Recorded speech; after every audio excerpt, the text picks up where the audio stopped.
ଆପଣ ଭାବୁଥିବେ କି ସମ୍ପୂର୍ଣ୍ଣ ବ୍ରହ୍ମାଣ୍ଡରେ କେବଳ ତିନୋଟି ଲୋକ ଅଛି ବୋଲି, ଆଉ ସେ ହେଉଛି ପୃଥିବୀ ଲୋକ, ନର୍କ ଲୋକ ଓ ସ୍ୱର୍ଗ ଲୋକ।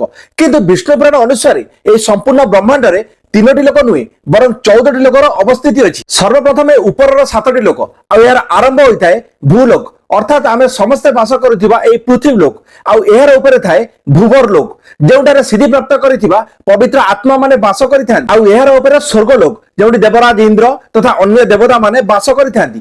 ଆଉ ଏହାର ଉପରେ ମହର ଲୋକ, ଜନଲୋକ ଆଉ ତପଲୋକ, ଯେଉଁଠି ମହାନ ଋଷିଗଣ ହଜାର ହଜାର ବର୍ଷ ଧରି ନିଜର ତପସ୍ୟାରେ ଲୀନ ଅଛନ୍ତି। ଆଉ ଏ ସମସ୍ତ ଲୋକ ଠାରୁ ଯେଉଁ ଲୋକ ସର୍ବ ପରେ ଥାଏ ସେ ହେଉଛି ସତ୍ୟଲୋକ, ଯେଉଁଠି ସମଗ୍ର ସୃଷ୍ଟିର ରଚୟିତା ସ୍ୱୟଂ ବ୍ରହ୍ମଦେବ ବିରାଜମାନ କରିଛନ୍ତି। ତେବେ ଏବେ ଜାଣିବା ଆମର ଭୂଲୋକ ଠାରୁ ତଳେ ଥିବା 7ଟି ଲୋକ ସମ୍ବନ୍ଧରେ। ତେବେ 7ଟି ଲୋକ ସମ୍ବନ୍ଧରେ ଜାଣିବା ପୂର୍ବରୁ ଯଦି ଆପଣଙ୍କୁ ଆମର ଭିଡିଓ ପସନ୍ଦ ଆସୁଥାଏ ତ ଭିଡିଓକୁ ଲାଇକ୍ କମେଣ୍ଟ କରିବା ସହ ଏହିପରି ଭିଡିଓ ଦେଖିବା ପାଇଁ ଚ୍ୟାନେଲକୁ ସବସ୍କ୍ରାଇବ କରିବା ପାଇଁ ବିଲକୁଲ ଭୁଲିବେନି। ଏହାର ଆରମ୍ଭ ହୋଇଥାଏ ଅତର ଲୋକ, ବିତର ଲୋକ ଓ ସୁତର ଲୋକରୁ, ଯେଉଁଠି ମହାରାଜ ବଳିଙ୍କ ପରି ରାକ୍ଷସ ମାନେ ବାସ କରିଥାନ୍ତି।